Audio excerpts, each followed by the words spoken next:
அனைவருக்கும் வணக்கம். பாரம்பரிய திருவள்ளுவர் குல வம்சம் பிரசன்ன ஜோதிடர் சுப மாரிமுத்து திருப்பூரிலிருந்து இந்த பதிவு உங்களுக்காக. இன்றைக்கு சிம்ம ராசி பற்றி குணாதிசயங்களும் பற்றி இன்றைக்கி நம்ம பார்க்க போகிறோம். இந்த சிம்ம ராசியில் ஒருத்தர் பிறந்தால் நம்மக்கிட்ட நிறையா பேர் யூடியூப் சேனலில் ஜாதகம் பார்க்குறதுனால, ஐயா சிம்மம் வாழ்க்கையில் என்னதான் குணத்தில் வாழுதுன்னு கொஞ்சம் சொல்லுங்கள் அப்படின்னு கேட்டிருந்தாங்க. கண்டிப்பாக நான் ஷூட்டிங் எடுக்கும்போது கண்டிப்பாக அதை பற்றி நான் பேசுகிறேன் ஐயா, நீங்கள் கவலைப்படாதீங்க, அந்த பதிவு நான் போடுறேன்னு சொல்லியிருந்தேன். இதோ அந்த பதிவு உங்களுக்காக. இந்த சிம்மம் எந்த மாதிரியெல்லாம் வாழ்க்கையில் செயல்படும் அப்படிங்கிறத நீங்கள் பார்க்கலாம். ஆணுக்காக இருந்தாலும் சரி, பெண்ணுக்காக இருந்தாலும் சரி, இந்த சிம்ம லக்கணத்தில் பிறந்தாலும் சரி, சிம்ம ராசியில் பிறந்தாலும் சரி, அதுக்குள்ளே 3 நட்சத்திரம் இருக்குது. இருந்தாலும் பரவாயில்ல, இந்த குணங்கள் என்ன அப்படின்னு தெரியணும் அல்லவா? அவங்க வாழ்க்கையில் சிம்ம ராசிக்கார் ஆரம்ப காலத்தில் ரொம்ப வறுமையில் கஷ்டப்பட்டவங்க. அவங்க பிறக்கும்போது ரொம்ப வறுமையிலையும் அப்பா அம்மா கஷ்டப்பட்டு அந்த குழந்தை வளர்த்துறதுக்கு ரொம்ப சிரமப்பட்டிருப்பாங்க. இது சிரமப்பட்டு சிம்மம் பிறந்தது ஒரு இடம், வளர்ந்தது ஒரு இடம், இருக்கிறது ஒரு இடம். இந்த சிம்ம ராசியில் பிறந்தாலே, சிம்ம லக்கணத்தில் பிறந்தாலே இப்படித்தான். அவங்களோட பூர்வீகம் எங்கேயோ இருக்குது, ஆனால் வாழ்கிறது வேறு ஊரில் தான் அவங்க பஞ்சம் முளைக்கிறதுக்கு அதுக்கப்புறம் 4 மனுஷங்களை பழகி, அதுக்கப்புறம் தொழில் பழகி, அதுக்கப்புறம் ஒரு வியாபாரங்கள் தொடங்கி, அதில் இருந்து வளர்ந்து இடந்தடமாகி வீடு வாசல் கட்டி அந்த ஊர் அட்ரஸை வச்சு வாழ்ந்து காலத்தை கடக்கிறதா சிம்மராசி.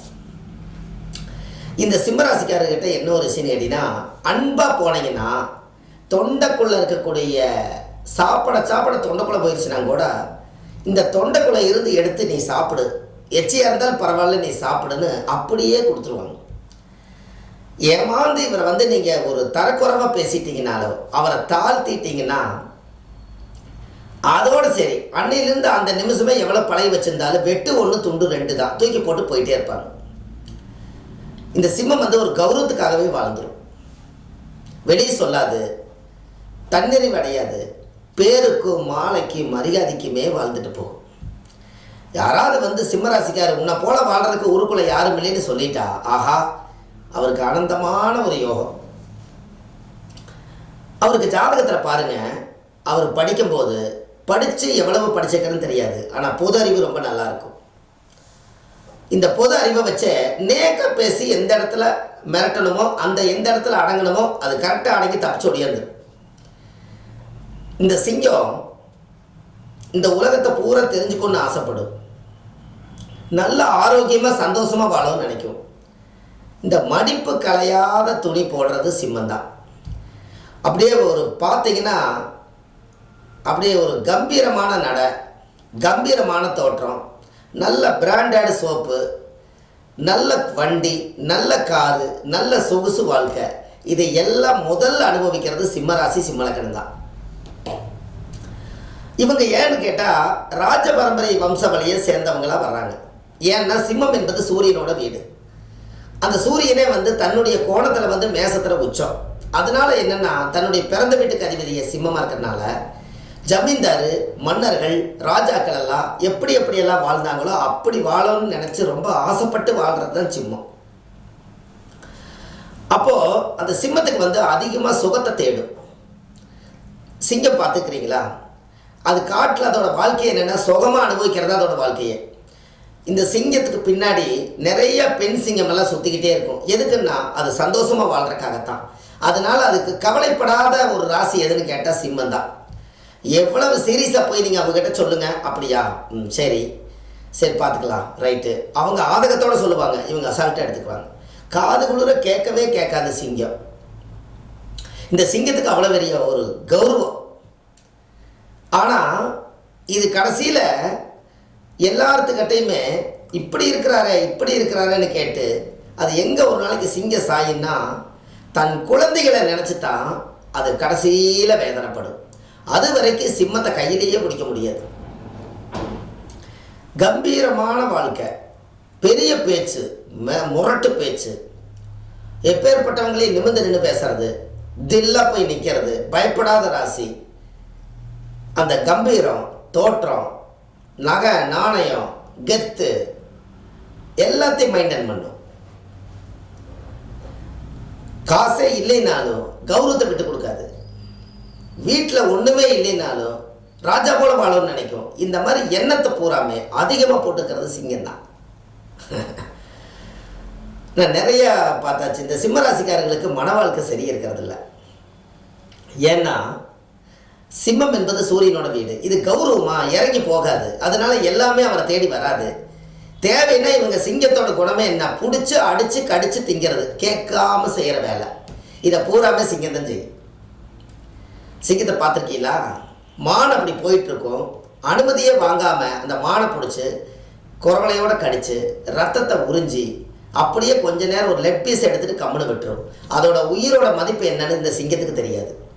இப்படித்தான் எது கவலை என்னன்னு தெரியாதுன்னு இதை கவலைப்படாத ராசின்னு சொன்னேன். அவங்களுக்குன்னு ஒரு சோதனை வந்தால் தான் அவங்க உணர்வாங்க. அது வரைக்கும் மற்றவங்களோட சோதனையை எடுத்துக்க மாட்டாங்க. ஆனால் பார்த்தா எடுத்துக்கிற மாதிரி தெரியும். சிங்கம் கவலைப்படாது. சிம்மம்னா ராஜான்னு சொல்லிட்டா, இந்த ராஜாவை கீழே மந்திரி ஒருத்தர் இருப்பார். எல்லா பிரச்சனையும் அவர் பார்த்துக்குவார். அவர்கிட்ட காதுக்கு சில விஷயங்கள் போகவே போகாது. அதனால அவர் என்ன கவலை இல்லைன்னு நாடு நல்லா இருக்குன்னு போயிட்டே இருப்பார். இதே போல தான் இந்த சிங்கத்துடைய குணங்கள். அவங்களோட ஆரோக்கியமே என்ன அப்படின்னு கேட்டிங்கன்னா, பெரிய மனுஷங்களோட நல்லா பழகணும், பேர் புகழ் சாகணும், பதவிகள் வேணும், அரசியல் வேணும், நல்ல பேர் புகழோட சம்பாரித்து 3 தலைமுறை 4 தலைமுறை உட்கார்ந்து சாப்பிட்ற அளவுக்கு நம்ம தேடிக்கணும்னு சொல்லி அடையாளம் தெரியாமல் அட்ரஸ் தெரியாமல் ஓடிக்கொண்டே இருக்கும் ராசி சிம்மம். ஆனால் யாருக்காக ஓடுறாங்கன்னு அவங்களுக்கே தெரியாது. இதே வீட்டில் மனைவி, கணவன் மனைவி பாருங்க, எடுத்து சொல்லி அவங்கள அன்பா சொல்லி புரிய வச்சா தான் அந்த வீட்டுக்குள்ள சண்டை இல்லாமல் இருக்கும். அதிகாரம் பண்ண ஆரம்பிச்சிருச்சுன்னா ஒரு பெண்ணு, உடனே பிரச்சனை வந்துடும். மன வாழ்க்கையில் ஒரு குழப்பத்தை உண்டு பண்ணிவிட்டோம். இது வரைக்கும் திருமண வாழ்க்கையில் ஒரு மனம் முடிஞ்ச பெருமையோ மக்களை பற்ற பெருமையோ பெருசாக சாதிக்க முடியலையேங்கிற ஒரு கவலை அவங்களுக்குள்ளே இருந்துக்கிட்டே இருக்கு. ஆனால் எல்லாமே இருக்கு. இந்த சிம்ம ராசிக்காரர்களுக்கெல்லாம் பாருங்கள், அப்பாவுக்கு மகனுக்கு ஒத்தே வராது. அப்பா சம்பாதிக்கிற சொத்தை நான் அனுபவிக்க மாட்டேன், எனக்கு தில்லு இருக்குது, நான் சம்பாரிச்சுக்கிறேன், எனக்குன்னு வயசு இருக்குது, உன்னோட காசு நான் உட்காரங்கிற அவசியம் கிடையாது, நான் நிமிர்ந்து காமிக்கிறேன் இல்லையான்னு வர சூரிய வம்ச படம் மாதிரி தனியாக வெளியில் வந்து வாழ்க்கையில் முன்னேறோம்னு நினைக்கி. அப்போ இந்த பவரெல்லாம் இந்த சிங்கத்துக்கு தானே கொடுத்துருக்காங்க. இருக்கிற மிருகத்திலேயே ராஜ மிருகம் எது? ஒரு கெஜம் என்பது ஒரு யானை. ஒரு 10 அடி உள்ள யானையை ஒரு 4 அடி உள்ள சிங்கம் அத்தச்சோட யானையவே பிடிச்சி குரவலையை கடிச்சு அத்தச்சோட உருவத்தை சாச்சு அவ்வளோ பெரிய சிங்கமே வந்து யானை கிட்டிருந்து அது முடிச்சிருதா இல்லையா? அதனால தான் அவ்வளோ பெரிய சக்தி அந்த சிங்கத்துக்கு இருந்திருக்குது. ஆனால் அவங்களுக்கு வாழ்க்கையில் நான் எதற்காக பிறந்தேன், நான் எதற்காக வாழ்ந்து கொண்டிருக்கிறேன், இப்போ எனக்கு என்ன முடிவுங்கிறது அவங்களுக்கு தெரியவே தெரியாது. ஆனால் ஆக மொத்தத்தில் புதுசாக நண்பர்கள் பழகி கொண்டே இருப்பாங்க, அவங்களுக்கு உதவி செஞ்சுக்கிட்டே இருப்பாங்க. ஆனால் எல்லாரும் செஞ்சுட்டு சிம்மத்தை புகழ் பண்ணி எந்த அளவுக்கு பசுமாடாட்ட பாலை கறக்கணுமோ கறந்துட்டு அவங்க போயிடுவாங்க. இவர் அடுத்தடுத்த புகழுக்காக கடனை வாங்கி இவர் புகழ் செஞ்சுக்கிட்டு உட்காந்துருப்பார். பொன்னாடையும் மாலையும் கூட கடன் வாங்கி போய் போட்டு வந்துடுவார். நாம் எப்படி அந்த கெத்த விடுறதுங்க மாரிமுத்து அப்படின்னு அவர், சரி பரவாயில்ல, நீங்கள் இதுதான் செய்வீங்கன்னு எனக்கு தெரியும், நான் சொல்லுவேன். உங்கள் ஜாதகத்தினுடைய கிரக வலிமை அப்படி இருக்குது. பிறப்பு சிம்மமாக போச்சு, 12 ராசி கட்டத்தில் ராஜாவோட வீட்டில் பிறந்துட்டீங்க, அப்புறம் நீங்கள் ராஜா தானே அப்படின்னு நான் சொல்லுவேன். நிறைய வீட்டுகளுக்கு பிரசனம் பார்க்குறக்கு கோவில் பிரசனமெல்லாம் போய் பார்க்க போனோம்னா சிங்க ராசிக்காரங்க தனியாக தெரிவாங்க நம்மளுக்கு. அவங்களோட நடை, உடை, பாவனை, அவங்க பண்ணக்கூடிய ஸ்டைலு, அந்த பந்தா, இதெல்லாம் பார்த்தீங்கன்னா நம்மளுக்கு தனியாக தெரியுது சிம்மமாக தான் இருக்கும்னு. அந்த கெத்தை மெயின்டைன் பண்ணும், அதுவே காமிச்சு கொடுத்துரும். ஒரு சிங்கம் வருதுனால எல்லாரும் ஒதுங்குவாங்க பார்த்தீங்களா, அந்த பவர் அவங்ககிட்ட இருக்கிறது தனியாக தெரியும். இப்படியெல்லாம் இந்த சிங்கத்துக்கு அவ்வளோ ஒரு பவர். என்ன கொஞ்சம் வேக்கானமாக பிழைக்க தெரியாது, புகழ் தான், கடைசி வரைக்கும் புகழ் தான். பேரு புகழ் மாலை மரியாதை. ஒரு வீட்டில் போய் ஒரு காப்பி கொடுத்து உட்கார வச்சுட்டீங்கன்னு வச்சுக்கோங்க, அவர் அந்த வீட்டுக்குள்ளே உட்காந்து எதெல்லாம் சரி பண்ணணுமோ எல்லாம் சொல்லிட்டு வந்துடுவார். ஒரு டம்ளர் காப்பியிலே முடிச்சிடுவார். நீ இப்படி போல, நீ இப்படி போல, நீ இப்படி இருந்து என்னத்த நீ நல்லா இருப்ப, அப்போதான் நீ உருப்படுவ, எல்லாத்தையும் இவரே சொல்லிடுவார். ஒரே டம்ளர் காப்பி 10 ரூபா. அந்த காப்பியோட மதிப்பு 1 கோடி ரூபாய். வார்த்தை இவர் சொல்லி போட்டு வந்துருவார். அவர் பொழைச்சிக்குவார் நல்லா. இவர் இன்னும் காப்பி குடிச்சுட்டு உட்காந்துருப்பார். அவர் பூஸ்டே சாப்பிடுவார். இவர் காப்பி விட்டு மேலே வர மாட்டார். அப்போ இப்படியெல்லாம் இந்த சிம்மத்துக்கு எவ்வளோ ஒரு அதிசயமான ஒரு பிறப்புன்னு பாரு. நீங்கள் அவர் போய் ஒரு கூட்டத்துக்குள்ளே போய் அவர் மரியாதை கொடுக்கலைன்னா ஃபங்க்ஷனில் பாதிரியும் கூட வந்துடுவார்.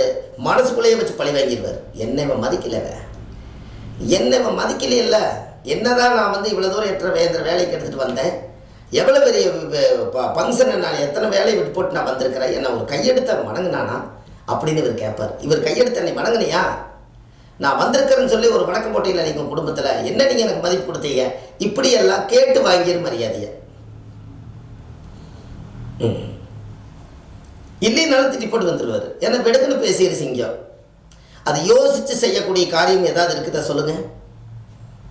சிங்கம் வந்து ஐயோ இந்த மான் போகுது பாவம், இதை தொடக்கூடாது, வேண்டாம், வேற மானை பிடிச்சிக்கலாம் அப்படின்னு எதாவது நினைக்குதான்னு கண்ணில் பட்டா முடிஞ்சது காலி. அப்போ எதை யோசிச்சு முடிவெடுக்குதா? எடுக்கவே எடுக்காது. அன்றுக்கன்றாடும் எப்படி அது சுவையோடு சாப்பிட்டுட்டு அடுத்த மானை பார்க்குதோ அதே போல தான் அவங்களுடைய வாழ்வாதாரமே இன்றைய பொழுது நன்றாக போனால் போதும். அதுதான் அவங்களோட வாழ்க்கையில். அப்போ பாருங்கள் எப்படியெல்லாம் அந்த சிங்கத்துக்கு இறைவன் அமைச்சு வச்சது. இதெல்லாம் நானும் சிம்மராசிக்காரர்கள் கூட நிறைய வாழ்கிறேன். அவங்களுக்கு நல்ல நண்பர்கள் அமைய மாட்டாங்க பாருங்கள். ஏன்னா இது சிங்கம் எதுக்கால பார்த்தா அருன்னு கடிச்சிடும். யார் குறுக்க நிற்கிறது? கடைசி வரைக்கும் இது யார் மெயின்டைன் பண்ணுறதுங்கன்னு. அப்போ மனைவி வாழ்கிறது ரொம்ப கஷ்டம் அல்லவா? அதனால தான் மன வாழ்க்கை சரியில்லைன்னு சொன்னேன். அவங்ககிட்ட தஞ்சம்பாடி காலமத்தி கையமத்தி அன்பு பாசத்தோடு வச்சுருந்தா தான் சிங்கம் கம்முன்னு படுத்திருக்கும். இல்லைன்னா எந்திரிச்சதுன்னா விஸ்வரூபம் தான். அப்போ மனைவிமார்களுக்கெல்லாம் எவ்வளோ பெரிய பிரச்சனை.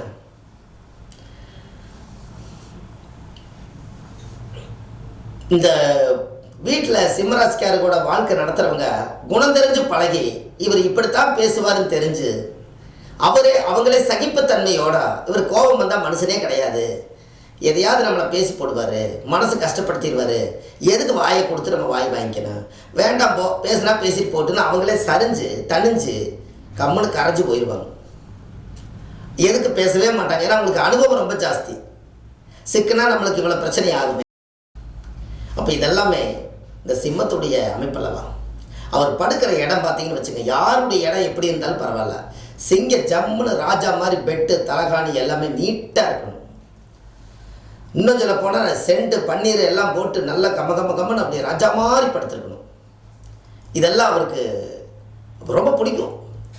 ராஜா என்ன பண்ணுவார், அந்த காலத்தில் ராஜா என்ன பண்ணுவாருங்க, பெட்டு பார்த்தீங்கன்னா புறா இறகில் செய்த புத்தம் புதிய மெத்தை, அது உனக்கு தெரியுமாங்கிற மாதிரி அவ்வளோ ஒரு இதமான ஒரு மெத்தையாக இருக்கும். அதுக்கு ஒரு அழகான தலகாணி, ஒரு ஒரு மயிலர்களை ஒரு விசிறி வீசுறதுக்கு ஒரு ஆள், இது எல்லாம் வச்சு தான் ராஜா நல்லா தூங்குவார். அப்போ அவரோட பெட்டு கீழே படுத்த சரித்திரம் இல்லை. அப்போ அது என்ன பண்ணுது, ஒரு படி மேலே. அப்போ அந்த பெட்டு அவ்வளோ அழகாக வச்சுருக்கணும், அவ்வளோ அழகாக இருக்கணும். வந்தோடனே அவர் முதல்ல அர்த்தம் பார்ப்பார். இது சரியில்லைன்னு சொன்னால் உடனே கோபம் வந்துடுவார். கோபமே வராது, வந்தாலும் தாங்காது. ஆனால் சிம்மராசிக்காரர்களுக்கு 3 நேரம் சாப்பாடு, கட்டிக்கிறதுக்கு துணிமணி இறைவன் கொடுப்பார். எப்படியும் நடந்துடும். ஏதோ ஒரு வழியில் நல்ல கந்தையானாலும் கசக்கி கட்டு. அதனால் அழுக்காக இருந்தாலும் அதை துவைச்சி தேய்ச்சி மடித்து கௌரவமாக போட்டு வந்துடுவார். இவங்களுக்கு எல்லாமே இந்த பவர் நல்லபடியாக இந்த சிம்மத்தில் பிறந்து அதுக்கு பிறக்கக்கூடிய வாரிசுகள் அவங்களுடைய வம்சாவளியில் இந்த சாப பாவங்கள் எல்லாம் அடிக்கடி வராமல் இருக்கணும்னா லட்சுமி நரசிம்மர் கோயிலில் போய் துளசி மாலை வாங்கி போட்டு பூஜை பண்ணி அவங்க பேரில் அர்ச்சனை பண்ணிட்டு வந்தால் ரொம்ப நல்லது. அடிக்கடி லட்சுமி நரசிம்மர் கோயிலுக்கு போயிட்டு வரும். அதில் தான் அவங்களோட பவரை வந்து நம்ம எடுத்துக்க முடியும். சிங்கம் வந்து பவர் குறையாமல் வச்சுக்கணுன்னா லட்சுமி நரசிம்மர் என்ன முகம், சிங்க முகம், எனத்தோட சேர்ந்துக்கும், நம்ம குழந்தையாச்ச அப்படி சார்ஜ் கொடுத்துரும், பவர் ஏறிக்குங்க. நாமக்கல்ல நரசிம்மருக்கு வந்து ரொம்ப பவர் ஜாஸ்தி. அந்த கல் மலையிலேருந்து உருண்டு வந்த கல்லில் அப்படியே சிலையாக செஞ்சு இன்றைக்கி அவர் ரத்தக்கரையோடு இருக்கார். போய் பாருங்கள் தெரியும். போன வாரம் கூட போயிட்டு வந்தேன். இது ஒரு அற்புதமான ஒரு விஷயமா இருக்குது. அந்த நரசிம்மர் கோயிலில் போய் ஒரு மாலை வாங்கி போட்டு அந்த அர்ச்சனை பண்ணி அந்த கோயிலுக்குள்ளே கருவறைக்குள்ளே போய் அந்த தெய்வத்தை பார்த்துட்டு வந்துட்டிங்கனாலே ஒரு வருஷத்துக்கு அந்த பவர் அப்படியே இருக்கும். அவ்வளோ சக்தி அது. நாமக்கல்ல லட்சுமி நரசிம்மர், எதுக்கால ஆஞ்சநேயர் இருப்பார், 2 பேர்த்தையுமே நீங்கள் கும்பிட்டு வரலாம். அப்போது இந்த சிம்ம ராசியில் பிறந்துக்கிறவங்க இந்த சூரிய உதயத்தை போய் பார்த்துட்டு வந்தால் அவங்க நல்லா இருப்பாங்க. அதனால் காலையில் எதிர்த்து மொட்டை மாடியில் போய் குளிச்சுட்டு சூரிய நமஸ்காரம் பண்ணால் ரொம்ப சிறப்பு. சிம்மராசிக்காரருடைய ஜாதகத்தை முதல் எடுத்து சூரிய நமஸ்காரத்தில் காமிங்க, அது இதை விட சிறப்பு. தர்மங்கள் எப்பவுமே கொடுத்துக்கிட்டே வாங்க, கர்மங்கள் குறையும். அன்னதானம் செய்ய வரைக்கும் சிம்மராசி நல்லா இருக்கும். ஏன்னா அது காலச்சக்கரத்துக்கு அது 5ஆம் இடம் என்பது பூர்வ புண்ணியம். அப்பா தாத்தா முன்னோர்கள் என்னெல்லாம் செஞ்சு வச்சாங்களோ அந்த கர்மாவை எல்லாம் தீக்கிற இடம் தான் 5ஆம் பாவம். புத்திரங்கள் வந்து விருத்தியாகக்கூடிய இடம். அதனால நீங்கள் தர்மம் பண்ணீங்கன்னா உங்கள் சந்ததி தர்மம் பண்ணாது. அதனால் நீங்கள் தான் தர்மம் பண்ணணும். நல்ல பிராண்டாக வாழணும்னு நம்ம நினைக்கும். அதனால நல்லா ஒரு 10 பேருக்கு வேலை கொடுத்து நல்லா கௌரவப்படுத்தி அவங்க மூலித்து நல்லா இருக்கும்னு நினைக்கும். சிம்மராசிக்காரர்களுக்கு திருமணம் ஆகணும்னு சொல்லி ரொம்ப பொறுமையாக திருமணம் ஆகணும் நல்ல வாழ்க்கை அமையும். திருமணம் ஆனதுக்கப்புறம் மனசு விட்டுருவாங்க, ஏன்டா திருமணம் பண்ணன்னு. இது பெண்ணுக்கும் பொருந்தும், அவங்க வாழ்க்கையிலையும் அப்படித்தான். இவங்க பெண்கள் என்ன பண்ணுவாங்க, சிம்மராசியில் பிறந்திருக்கிறனால இவங்க கொஞ்சம் கௌரவமாக பேசுவாங்க. அது மற்றவங்களுக்கு பிடிக்காது. ஆனால் நல்லது தான் சொல்லுவாங்க, ஆனால் மற்றவங்க ஏற்றுக்க மாட்டாங்க. தங்கத்தவே சிம்மராசி அள்ளி கொடுத்தாலும் கல்லின்னு கட்டப்பேரை வாங்கிட்டு முக்காடு போட்டு உட்காந்துருக்கும். சிம்மத்துக்கு மன வாழ்க்கையே சரியில்லை. ஆணுக்கே இப்படின்னா பெண்ணை நினச்சி பாருங்கண்ணே. சிம்மராசியில் நாட்டை ஆண்டவங்க எத்தனை பேர். இந்த நாட்டை ஆண்டவங்க எல்லாத்துக்குமே பாருங்கள் வாழ்வாதாரத்தில் பிரச்சனை இருந்துக்கிட்டே தான் இருக்குது. இது பிறப்பம்சமே அப்படித்தான். என்கிட்ட சிம்மம் மட்டும் 250 சிம்மம் இருக்குது. அவங்களோட புலம்பலை என்னென்னு கேட்டிங்கன்னா, வேறு ராசியில் பிறந்துடக்கூடாதுங்களா, ஏங்க எனக்கு மட்டும் வாழ்க்கை இப்படி இருக்குதும்பாங்க. அது காரணமே பிறக்கும் போதே விதியை வாங்கி பிறந்ததுனால மதியால் என்ன பண்ணுறதுன்னு தெரியாமல் அழுது கொண்டே வாழ்ந்து கொண்டிருக்கிறாங்க. வெளியில் சிரிக்கிறாங்க, உள்ளத்தில் அழுகிறது, வெளியே சிரிக்கிறது. தன்னோட வேதனை தனக்குள்ளேயே மூடி வச்சுட்டு இன்றைக்கி சரியாயிரும் நாளைக்கு சரியாயிருன்னு அவங்களுக்குள்ளேயே ஒரு வேஷத்தை போட்டுட்டு வெளியில் கலைக்காமல் கௌரவத்துக்காக வாழ்ந்து கொண்டிருக்காங்க பெண்கள் எல்லாம். சிம்ம ராசியில் பிறந்தவங்க, சிம்ம லக்கணத்தில் பிறந்தவங்களும் தான். மலையேறி பாடுபட்டாலும் மனசுக்குள்ள நிம்மதி இல்லை. தூங்குறது தூக்கமல்ல, கெட்ட கெட்ட சொப்பனம். எல்லாம் ஒரு கட்சின்னா சிங்கத்தோட கட்சி தனி கட்சி. அப்போ இது வரைக்கும் கௌரவமாக சம்பாரிச்சதெல்லாம் கொண்டு போய் தெருவில் போட்டு ராஜகடை நடந்து போயிட்டு இருக்குது பாருங்க. ஏதாவது கவலைப்படுதாங்க, போ இன்னைக்கு இல்லைன்னா நாளைக்கு பார்த்துக்கலாம், நாளைக்கு சூரிய உதயமாகவே போயிடும். இப்படி தனக்குள்ளேயே தைரியத்தை தேடிட்டு பயப்படாமல் வாழக்கூடிய ராசி சிம்ம ராசி, சிம்ம லக்கணம். இது ஒருத்தர் வீடியோ பதிவு கேட்டிருந்தாருங்களா, அதனால் உங்களுக்கு இதை போடலான்னு. சிம்ம ராசிக்காரர்களுக்கு ஒரே பரிகாரம் தான். சிம்மம் என்பது நெருப்பு ராசி. என்றைக்குமே வீட்டில் அவங்க விளக்கேற்றிட்டு இருந்தாங்கன்னா அவங்களுக்கு எந்த தோஷம் வராது, தீய சக்திகள் எதுவுமே வராது. உங்களுக்கு ஒன்று தெரியுமா, ராஜாக்கள் எல்லாம் பார்த்தீங்கன்னா முன்னாடி போகும்போது ஒரு பந்தம் கொண்டு போவாங்க, பார்த்துருக்கீங்களா? ஏன் அந்த பந்தத்தை எடுத்துகிட்டு போனாங்க? பகல்லையும் கூட பந்தம் கொண்டு போகிறாங்க, இருட்டில் கொண்டு போனால் கூட வெளிச்சத்துக்காக பந்தம்னு சொல்லலாம், தீப்பந்தம். அது எதுக்கு பகலில் பந்தம் போடுறாங்கன்னு? அது வேற ஒன்றும் இல்லை. இந்த ராஜாவுக்கே இப்படி நல்லா வாழ்றதுல மற்றவங்களுக்கு தீய சக்திகளுக்கு பொறாமை இருக்கும். அதனால இந்த தீய சக்திகளெல்லாம் நெருப்பு கண்டா ஓடிடும், நம்ம உடம்புல எதுவும் வராது. அதனால நெருப்பை வந்து பற்ற வச்சு முதல்ல அக்னி முன்னாடி போகும், அதுக்கப்புறம் தான் ஆலோசனை பின்னாடி போகும். ஒரு ஆலோசகர் கூட காதோரத்தில் நல்ல வார்த்தை சொல்லிக்கிட்டே போவார். முன்னாடி 2 பீமன்கள் போவாங்க, அதுக்கு முன்னாடி ஒரு பந்தம் போகும். அதுக்கப்புறம் சென்ட்ரல் தான் ராஜா பல்லாக்களை வச்சு தூக்கிட்டு போவாங்க, பின்னாடி 2 பீமன்கள் அடியாளுங்க இருப்பாங்க. எத்தனை பாதுகாப்போட சிங்கம் போயிருக்குதுன்னு பாரு. இதே வாழ்க்கை தான் சிங்கம் வாழணும்னு ரொம்ப நாளாக ஆசைப்படும். அவங்க வாழ்க்கையில் என்னென்னா தேட கிடைக்காத செல்வம், ஓடிக்கொண்டே இருக்கிறோம், நிறைய சம்பாரித்து வாழ்க்கையில் செட்டில் ஆகி நம்ம ஆனந்தமாக வாழ்ந்துடணும்னு நினைக்கும். மற்றவங்க குடும்பத்தை கெடுக்கணுங்கிற எண்ணம் அவங்களுக்கு கிடையவே கிடையாது. அது பேருக்கும் புகழுக்கும் மாலைக்கும் மரியாதைக்கு வாழ்ந்து ஏமாந்து தன்னடக்கம் இல்லாமல் அமைதியாக உட்காந்து புத்தி என்ன பண்ணுறதுன்னு தெரியாமல் உட்காந்துருக்கும். எல்லாம் ஆடி பாடி முடிச்சு ஒரு திருவிழாவே முடிச்சு போட்டு உட்காந்து அது வாட்டுக்கு உட்காந்து என்ன லாபத்தை சம்பாரிச்சுன்னு ஒரு நாள் கணக்கு போட்டிருக்காது.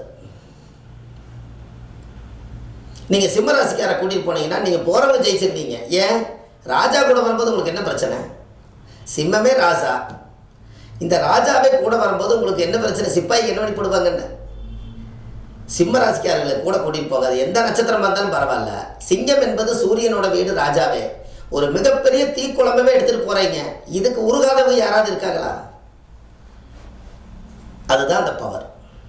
அப்போது உன் கை நம்பி உயர்ந்திட பாரு, உனக்கென எழுது ஒரு வரலாறு, உனக்குள்ளே சக்தி இருக்கு அதை உசிப்பிட வலிப்பார். எல்லா சிம்மத்துக்கும் இந்த பவர் உண்டு. நாம் ஏழை வயிற்றில் பிறந்துட்டோம், கோழையாக வாழ்ந்துட்டு இருக்கிறோம் அப்படியெல்லாம் நினைக்காதீங்க. உங்களுக்குள்ள சக்தி இருக்குது. அது வளர்ந்து பார்த்து வாழ்ந்து பார்த்தா தான் தெரியும். இது பஞ்சபாண்டவர்கள் மாதிரி வாழ்ந்து சொன்னால் புரியாது, வாழ்ந்து பார்த்தா தான் தெரியும். அப்பேற்பட்ட ராசி சிம்ம ராசி, சிம்ம லக்னம். 12 ராசிக்கும் போட சொல்லியிருக்காங்க. முடிஞ்ச 12 ராசிக்கும் இனிமேல் போடுறேன். எல்லா மக்களுமே ஒவ்வொருத்தருடைய கேரக்டர் தெரிஞ்சுக்கிட்டுமே. எல்லாமே சுத்தமாக இருக்கும்னு நினைக்கிறாங்க பாருங்கள். ஒரு டம்ளரும் கூட டீ குடிக்கும் போது நல்லா ஆராய்ச்சி பண்ணி பார்த்துட்டு டீ குடிப்பாங்க. ஒரு சொம்பில் தண்ணி கொடுத்தீங்கன்னா கூட அந்த சொம்பில் தண்ணி சுத்தமாக இருக்குதான்னு பார்ப்பாங்க. எல்லாத்தையும் ஃபில்டர் பண்ணும். அப்படி ஒரு உணவு கௌரவமான உணவை சாப்பிட்டு பழக்கம். ஆனால் பிறந்தது வறுமையில், ஆனால் வளர வளர வறுமையெல்லாம் ஒழிச்சு உயர்ந்த உள்ளத்தோட வாழணும்னு நினைக்கிற ஒரே ராசி சிம்மம் தான். அதை கத்திப்படாமல் மடிப்பு கலையாத துணி போடணும், அழகான செருப்பு, அழகான சந்தனம், அழகான குங்குமம், நம்மளுடைய ஸ்டைல் பார்த்தாலே பார்க்குறவங்க திரும்பி பார்க்கணும் அப்படிங்கிற அளவுக்கு ஆணுக்கும் பெண்ணுக்கும் அவ்வளோ ஒரு வைராக்கியத்தோட கௌரவமாக வாழும். ஒரு துளியும் கூட மனம் கலங்காமல் நிற்கக்கூடிய ராசி சிம்மம். வேதனைகள் சோதனைகள் எல்லாம் இருக்கும். கதை கேட்டால் கடைசியில் சாதனை நான் எப்போ பண்ணுவேன்னு தான் கேட்கும். இந்த பதிவெல்லாம் நீங்கள் கேட்டுட்டு எனக்கு நீங்கள் ஒரு வார்த்தை நீங்கள் கூப்பிட்டு சொல்லுங்களேன், நீங்கள் சிம்மராசிக்காரெல்லாம் இப்படி இருக்கீங்களான்னு. பெண்களாக இருந்தாலும் பரவாயில்ல, ஆண்களாக இருந்தாலும் பரவாயில்ல. இதெல்லாம் சொன்னால் அடுத்த ராசிக்காரர்களுக்கு இதே மாதிரி கேரக்டரை கண்டுபிடிச்சி வச்சுருக்கேன், நிறைய சொல்லுவல்ல. அதுக்கு நீங்கள் கொடுக்குற ஒரே விஷயம் என்னென்னா, ஜாதகம் பார்க்குறதுக்கு தான் ஃபோன் பண்ணணுங்கிறது கிடையாது. ஐயா இந்த மாதிரி நான் உங்களுடைய பதிவுகளை பார்த்தேன், என்னுடைய கேரக்டரை பற்றி நீங்கள் அப்படியே சொல்லியிருக்கீங்க, எனக்கு ரொம்ப சந்தோஷமாக இருந்துச்சுன்னு சொன்னால் அந்த ராசி இன்னும் கொஞ்சம் பூஸ்ட் பண்ணி நம்பர் 1, நம்பர் 2, நம்பர் 3ங்கிற வீடியோவை போடலாம். அதுபோல தான் இப்படியெல்லாம் நிறைய பதிவுகள் எல்லாம் நம்மளுடைய வள்ளுவர் வாக்குன்னு யூடியூப் சேனலுக்குள்ளே கொண்டு போய் நிறைய ஒரு 1000 வீடியோ உள்ள வச்சுருக்கேன் பதிவுகள். நீங்கள் போய் பார்த்தீங்கன்னா இத்தனை ரகசியங்களும் நீங்கள் கண்டுபிடிச்சி நீங்கள் ஒரு மிகப்பெரிய ஜோதிடர் ஆகிருவீங்க. அவ்வளவு வள்ளுவர் வாக்கில் இருக்குது. பொறுமையாக உள்ளே போய் நீங்கள் தள்ளணும். எத்தனை பரிகாரங்கள் வேணும் உங்களுக்கு? இந்த உலகத்தில் எதெல்லாம் உண்மையான பரிகாரமோ அதை எல்லாம் அதிகாரமாக சொல்லியிருக்கேன். கண்டிப்பாக செஞ்சுட்டு வாங்க. உங்கள் வாழ்க்கை பிரமாதமாக இருக்கும். தெரிஞ்சு வாழ்வது, அறிஞ்சு வாழ்வது, புரிஞ்சு வாழ்வது நல்லது தானே. எனக்கு தெரிஞ்ச விஷயத்த சொன்னேன். என்னுடைய வயசு 30 வருஷமாக அந்த ஜோதிடத்துறையில் இருக்கேன். 30 ஆண்டு காலம் அந்த ஜோதிடத்துறைக்காக உழைச்சி இன்றைக்கி எத்தனையோ மக்களுக்கெல்லாம் ஒரு உறுதுணையாக பாதுகாப்பாக இந்த ஜோதிடங்களை எல்லாம் வளர்த்தி நிறைய மீட்டிங்கில் போய் நம்ம இந்த ஜோதிட கருத்துக்களை பற்றி பேசும்போது அதிகமாக சிம்மராசிக்காரர் தான் நம்மக்கிட்ட கூப்பிட்டு சொல்லுவாங்க, ஐயா எங்களை பற்றியெல்லாம் கொஞ்சம் பார்த்து போடுங்கம்பாங்க. கண்டிப்பாக ஒரு ஷூட்டிங் எடுப்பேன், சிம்மத்தை பற்றி கண்டிப்பாக பேசுவேன். நீங்களும் பேசி முடிச்சுட்டு பார்த்துட்டு எங்களுக்கு ஒரு சப்ஸ்கிரைப் போடுங்க, அப்போ தான் நாங்கள் போடுற வீடியோ உங்களுக்கு தெரியும் அப்படின்னு சொல்லுவேன். அதுபோல் இது ஒரு அற்புதமான விஷயம். இது அழகாக உலகத்துக்கு கொண்டு போய் சேர்த்துங்க. எத்தனையோ சிம்ம ராசி சிம்ம லக்னத்தில் பிறந்தவங்க இருப்பீங்க. அவங்கெல்லாம் இந்த கேரக்டரில் வாழ்ந்துட்டு இருக்கிறீங்களா? இதற்குரிய பரிகாரத்தை நிறைய சொல்லியிருக்கேன். இதெல்லாம் நீங்கள் பண்ணிட்டு வாங்க. நீங்கள் கொஞ்சம் புறாவுக்கு வாரத்தில் ஒரு நாளாவது தீனி போட்டுவாங்க. ஏன்னா சிம்ம ராசிக்காரர்களுக்கு புறாவுக்கு ஒரு மிகப்பெரிய தொடர்பு உண்டு. அந்த காலத்தில் பார்த்தீங்கன்னா மணிப்புறா, தகவல் அஞ்சல்ங்கிறது ஒரு புறா. இங்கேருந்து தூது அனுப்புனாங்கன்னா புறா காலில் கட்டி விட்டாங்கன்னா அந்த நாட்டில் போய் கரெக்டாக உட்காந்துரும். அன்னைக்கு தூது அனுப்புறதுக்கு புறா தான் ராஜாவோட உறுதுணையாக இருந்திருக்குது. அதனால் நீங்கள் சிம்மராசிக்காரி எல்லாமே ராஜவம்சம்தான். அதனால் புறாவை பார்த்துட்டு வாங்க. புறாவுக்கு ஏதாவது பொட்டுக்கடலை, அது சாப்பிட்ற உணவுகள், வாயில்லாத ஜீவனுக்கு கொஞ்சம் தண்ணி, இந்த வெயில் அடிக்கிறதுனால இதெல்லாம் கொஞ்சம் மொட்டை மாடியில் வச்சுட்டு புறாவை எல்லாம் சாப்பிட வச்சுட்டு வந்துட்டு இருந்தீங்கன்னா இருக்கிற அக்கப்புறா தீரும்.